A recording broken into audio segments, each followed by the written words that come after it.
Chapter 6. Pinocchio falls asleep with his feet on a foot warmer and awakens the next day with his feet all burned off. Pinocchio hated the dark street, but he was so hungry that, in spite of it, he ran out of the house. The night was pitch black. It thundered, and bright flashes of lightning now and again shot across the sky, turning it into a sea of fire. An angry wind blew cold and raised dense clouds of dust, while the trees shook and moaned in a weird way. Pinocchio was greatly afraid of thunder and lightning, but the hunger he felt was far greater than his fear. In a dozen leaps and bounds, he came to the village, tired out, puffing like a whale, and with tongue hanging. The whole village was dark and deserted. The stores were closed, the doors, the windows.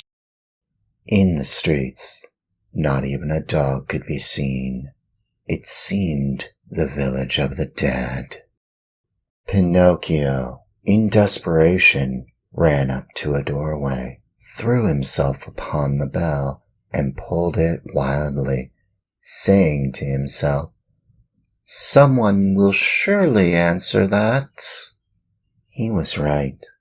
An old man in a nightcap opened the window and looked out. He called down angrily, "What do you want at this hour of night?" "Will you be good enough to give me a bit of bread? I am hungry."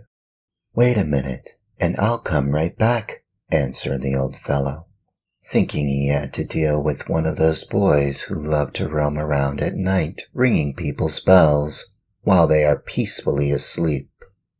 After a minute or two, the same voice cried, "Get under the window and hold out your hat."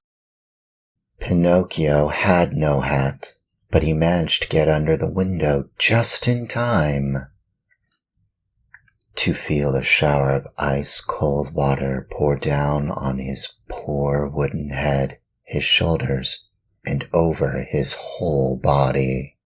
He returned home as wet as a rag and tired out from weariness and hunger. As he no longer had any strength left with which to stand, he sat down on a little stool and put his 2 feet on the stove to dry them. There he fell asleep, and while he slept, his wooden feet began to burn. Slowly, very slowly, they blackened and turned to ashes. Pinocchio snored away happily as if his feet were not his own. At dawn, he opened his eyes just as a loud knocking sounded at the door. "Who is it?" he called, yawning and rubbing his eyes. "It is I," answered a voice. It was the voice of Geppetto.